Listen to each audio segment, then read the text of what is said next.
All right, we now welcome on one of the newest members of the Baltimore Ravens, Fort Myers' own, a guy who's a legend right here in the 239, and a South Fort Myers Hall of Famer, Sammy Watkins. Sammy, how you doing, man? Man, doing pretty good. You know what I mean? Just enjoying the off season, and just really ready to get back to having fun and playing some football. And an exciting offseason for you, another opportunity to be a free agent. You made the news earlier, just last month, that you're signing with the Baltimore Ravens. Why was that the right fit for you? I went up there, and it gave me that feel of, family, and that same feeling I had in college. Being in the NFL, it's a business, and usually you don't have that or get that feeling of like home. And I went up there with the coaches, chilled, vibed out, and just enjoyed my visit. And felt some genuine energy around me. And of course, you got Lamar Jackson, of course, a guy that can MVP that can play and have fun. And just their whole method. Their top 5 organization. They got rings already, and they looking to win another one. So I wanted to bring my talent there. And hopefully, I can showcase on Sundays. This is a team that you're obviously familiar with, playing against them in the AFC in recent years. You mentioned Lamar Jackson, another Florida guy. How exciting is it to play with a guy of his talent? Obviously, you've played with great quarterbacks in the past, but what does Lamar bring that's so special? I think he bring, that swag. They call it, I think that people call it 2-3-9, 9-5-4 now. So I think it's time for him to get over that hump. I feel like he get criticized for not throwing the ball or all this craziness, but when you watch film, he really don't have those type of guys that throw, or guys are not really getting open. So I can't wait to really get with him and train with him, and we get on the right page, and that he showed the whole world that he is the number 1, or could be a number 2, whatever they call it, top 5 elite quarterback, that he's just not going to be running it. He can have, hopefully 4,500 yards passing and, 30 TDs, whatever the case may be, because I believe in him, and I think he has the ability to, be talked about like the other guys, instead of saying, oh, he's running for 1,000 yards, or oh, he just runs, he's a running quarterback, he's Mike Vick. And I hope he get the opportunity, and we get the opportunity to, allow him to do all that, and everybody just stop the whole running quarterback, that he's just an elite quarterback. I think he have that ability. You said that he's just looking to get over the hump. You're a guy that got over the hump 2 years ago, not far from the hometown in Miami. What was that feeling like? I'm sure that's something you dreamed about growing up right here in the 239, winning the Super Bowl. How fulfilling was that moment? Crazy, man. I think one of the highest moments of my life. You play this game, football, for, a number of years, 10, 15 years, and then you get to the highest level. I never won at the collegiate or high school or Pop Warner, so it was like one of the best moments ever. Like, man, this is everybody in the 239 watching. I did it in Miami. My family was there. It was one of the surrealest moments that, like I said, ever in my life, to be like, man, damn, like, I really did it. And then it's like that feeling that you want that feeling again, you know what I mean? And that's what I'm chasing right now. Right, and one of the biggest plays of that Super Bowl, and we've talked about it, but all of 239 jumped up and cheered, but it was a true momentum shift. When, I hate to say you cooked Richard Sherman, but you cooked Richard Sherman. When that happened, man, how did you feel? Did you even realize what was gonna come after that catch?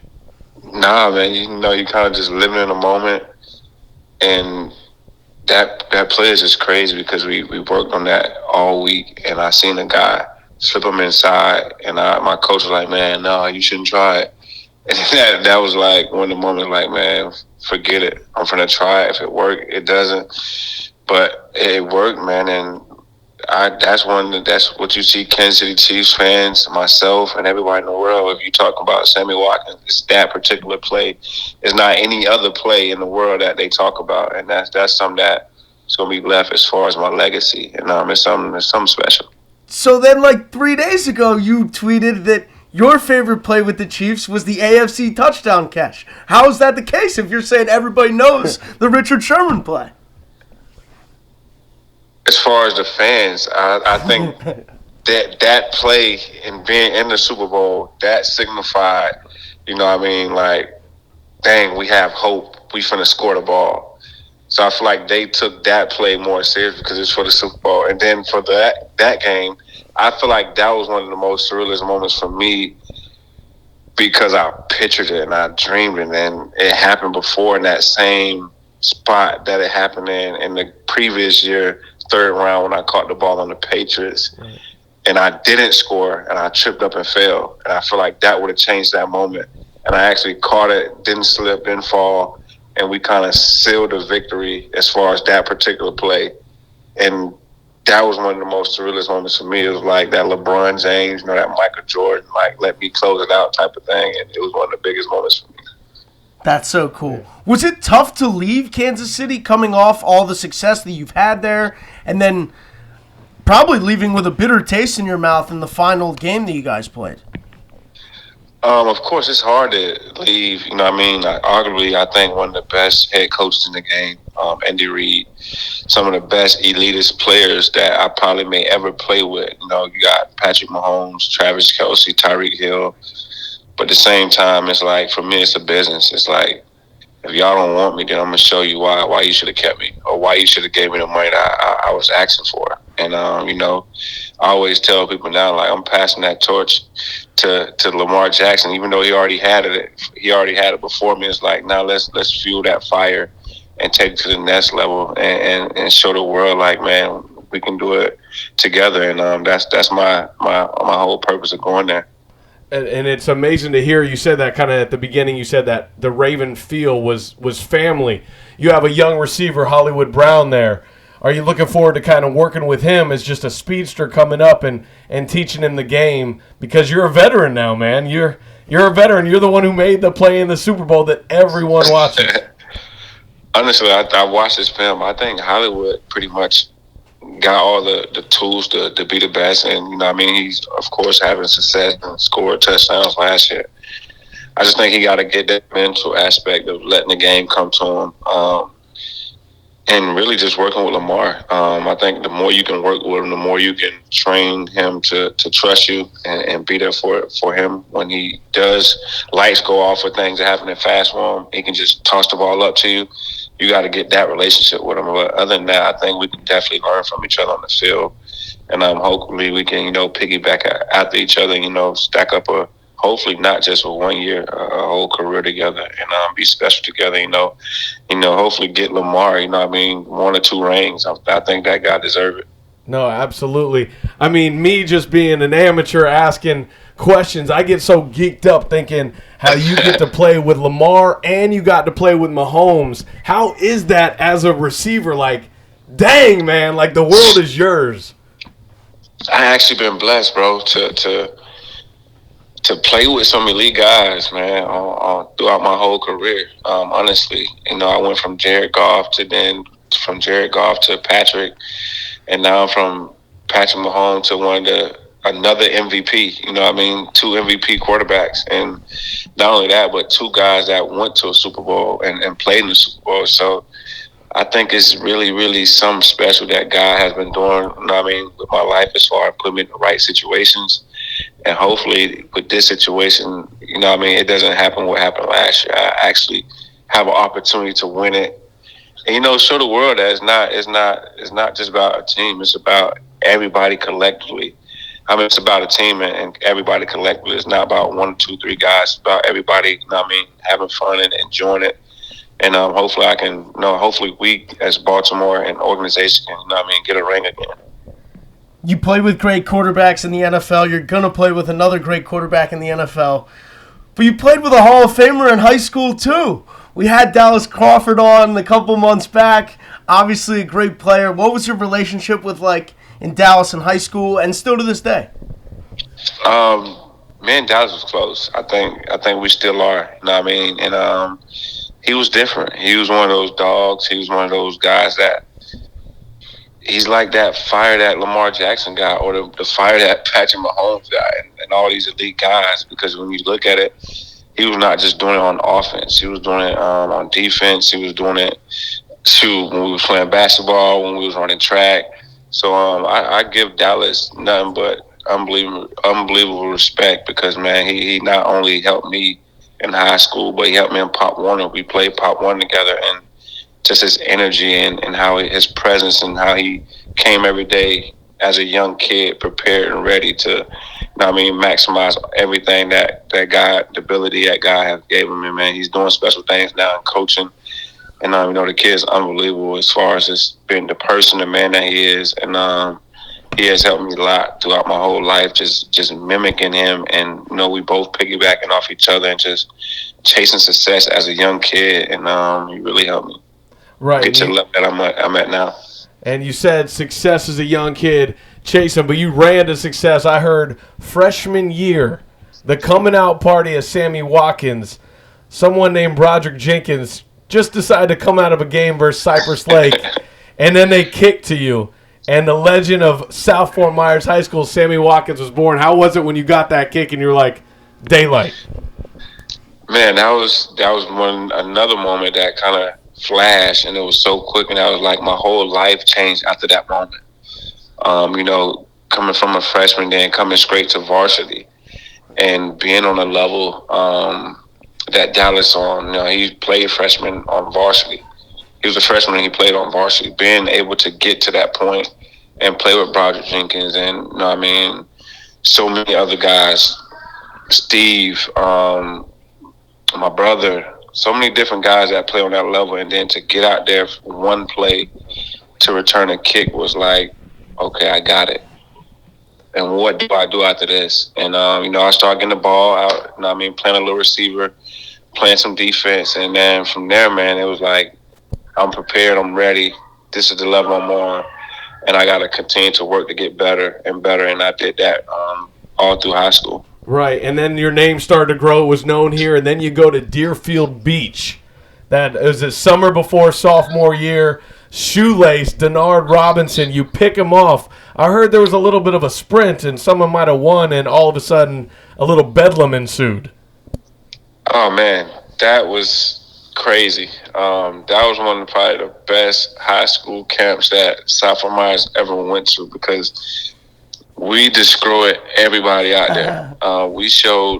We put basically the Wolfpack 239 on the map because several years that we went out there before, we was getting out behind kick. But that year, me and Dallas class and what we did to every school, every team, and the looks that we had on everybody's faces and the coaches there, man, we shredded that camp and shredded Shoelace. I got the pick, took it back. We celebrated the whole camp. We kind of dominated everybody in that region. Miami, whoever showed up that camp, we dominated. Man, it was the best feelings ever. Another huge moment in Southwest Florida high school football history was Naples never loses to anyone from the 239. Yeah. Your senior year, you guys went down there. I heard Dixon drew up that game-winning play in the sand, and you also scored 3 touchdowns. Were they all in the same end zone? All of them was in that same end zone going towards the mall, I think. No, opposite of the mall.